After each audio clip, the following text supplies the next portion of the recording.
Hey everybody, and welcome to another episode of Rob's World of Boxing. Let's get it.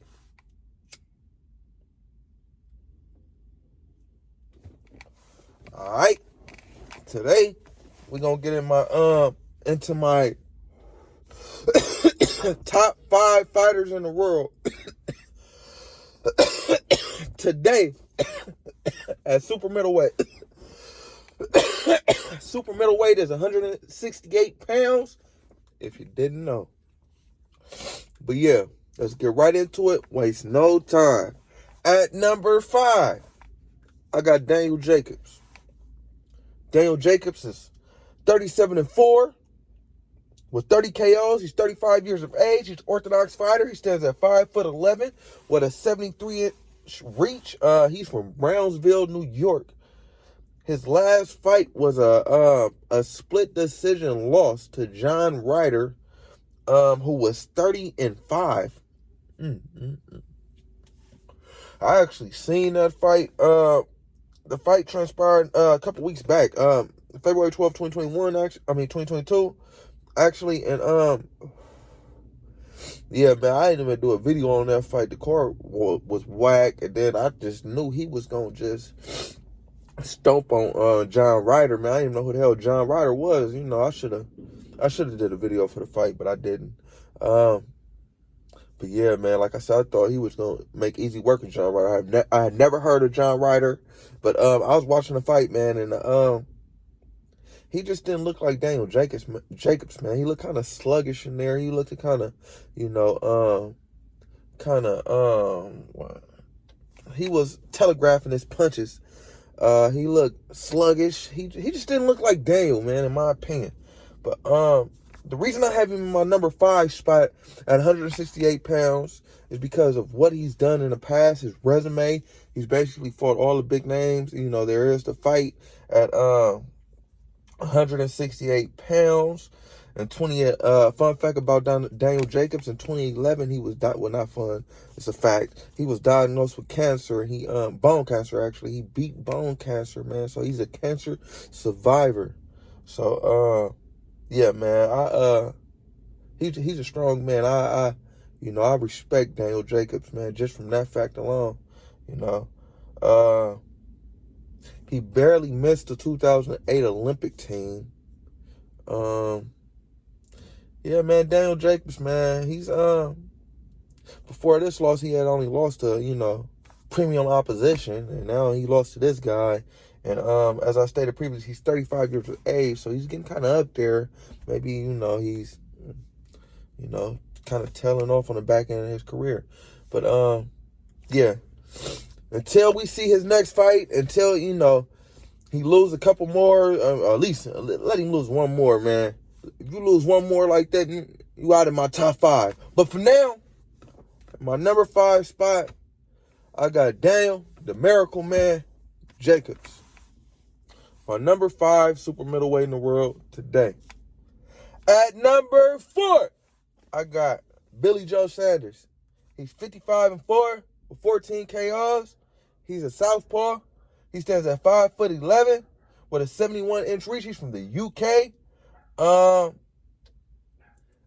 key fight on his resume, and also his last fight on his resume, was between Canelo Alvarez, May 8th, 2021.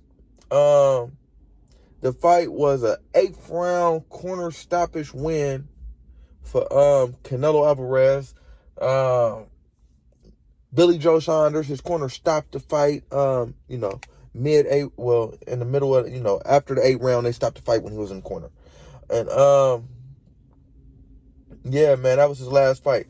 But he was, Joe Saunders, was a WBO champion, for quite some time. Also, he was a 2008 Olympian for England. So, yeah, he got some boxing pedigree, under him.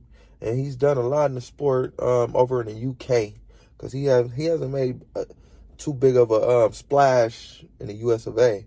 But in the UK, he's a big name. They love him over there. Actually, his grandfather is a a famous bare knuckler over there.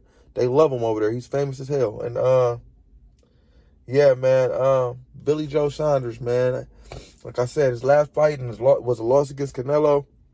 I just want to see him come back, reestablish his footing at the weight, which I feel like he can do, and get back to his winning ways. But for now, he's my number 4 spot for his resume and what he's done in the past. Billy Joe Saunders. At number 3, I got Caleb Plant.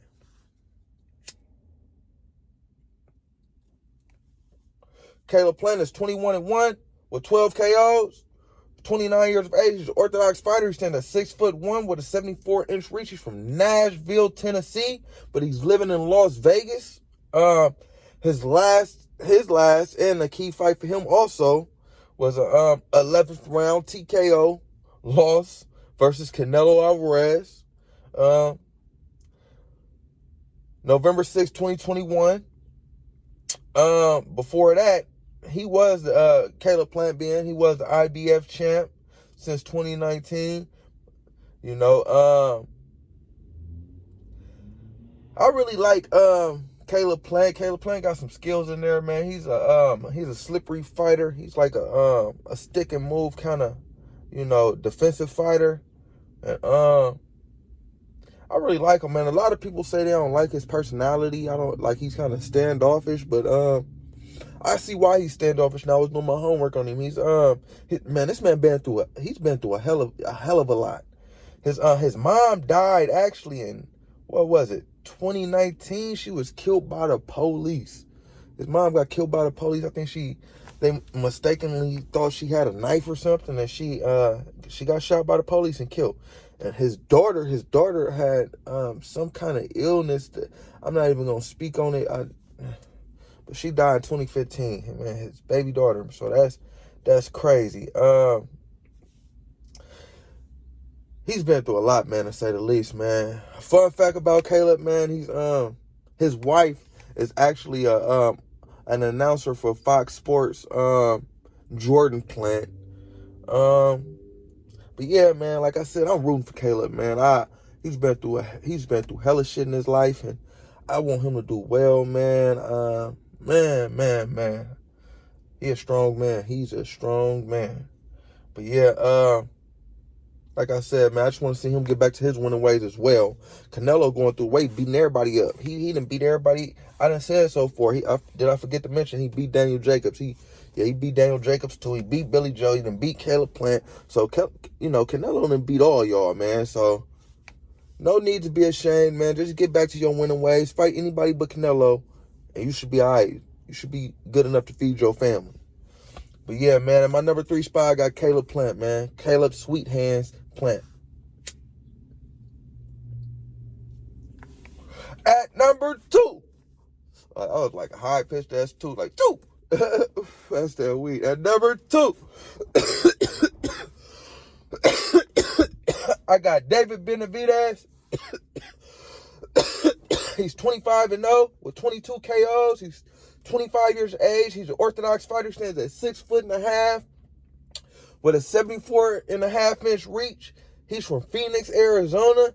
His last fight was a 7th round TKO win versus Kyron Davis. Kyron was 16-2 with 1 draw.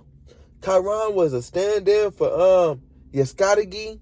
Yaskadagi, he's a he has some prestige at 168. He's fought Caleb Plant and a couple other people, and that was supposed to be a barometer fight for David Benavidez, but Yaskadagi pulled out at the last minute. He got replaced with Kyron Davis, and as I stated, David TKO'd him in the 7th round, and that fight was November 13, 2021.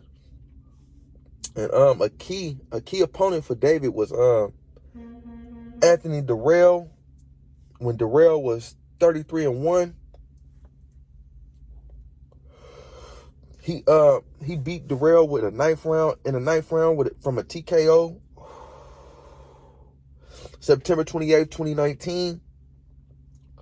And David's been pro since he was 16 years of age. That's crazy. Since he was 16. I see some videos, you know, back when he first turned pro. He was you know, chubby little boy, man.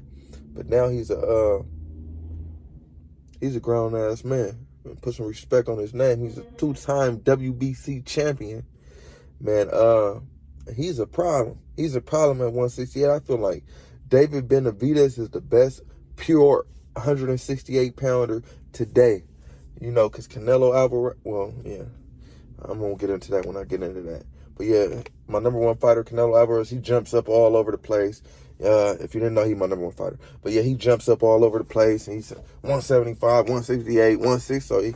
But David Benavidez is my best pure 168-pounder in the world today, in my opinion.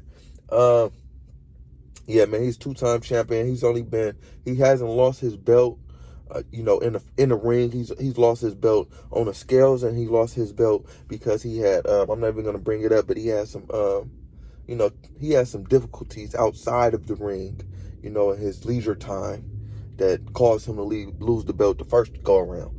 But other than that, man, David Benavidez, I feel like he's the truth, man. He'll beat the hell out of anybody at the weight, man.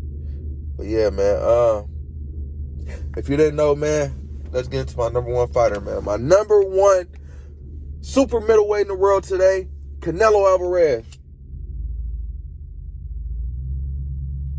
Well, so, Canelo Alvarez, he's 57-1 with 2 draws. He's 39. He has 39 KOs. He's 31 years of age. He's an orthodox fighter. He stands at 5'8" with a 70.5-inch reach. He's from Guadalajara, Mexico. What the fuck else? You don't really got to say nothing about Canelo Alvarez, man. He's the champ. He's the unified champ at 168 pounds. He was a champ at 154 pounds. He was a champ at 160 pounds. Shit, man. He went against Floyd Mayweather, greatest of all, you know, in my opinion, the greatest of all time, when he was just a puppy in 2013. He lost that fight, but he learned a lot from that fight. He hasn't lost since. His next opponent is going to be Dimitri Bivol, May 7, 2022, at 175 pounds. I guess he's going to go up to 175 pounds and try to do the same thing he did at 168 pounds, which is unify that motherfucker. Man, yeah, man, you can't really say too many bad things about Canelo Alvarez. He's the number one pound-for-pound fighter in the world, you know, on my pound-for-pound, which I'm going to do soon, and on everybody else pound for pound I didn't see. It's either him or Terrence Crawford, man. Man, what else can I say about Canelo Alvarez? He's a fuck amazing. I can't really say too much more, man. But yeah, man, my number one super middleweight in the world today, Canelo Alvarez. Just a quick recap. My number 2, David Benavidez. My number 3, super middleweight in the world today, Caleb Plant. My number 4, Billy Joe Saunders. And my number 5, 168-pounder in the world today, Daniel Miracle Man Jacobs. Yeah. Like, comment, subscribe, all that shit, people. Rob's World of Boxing. Yeah.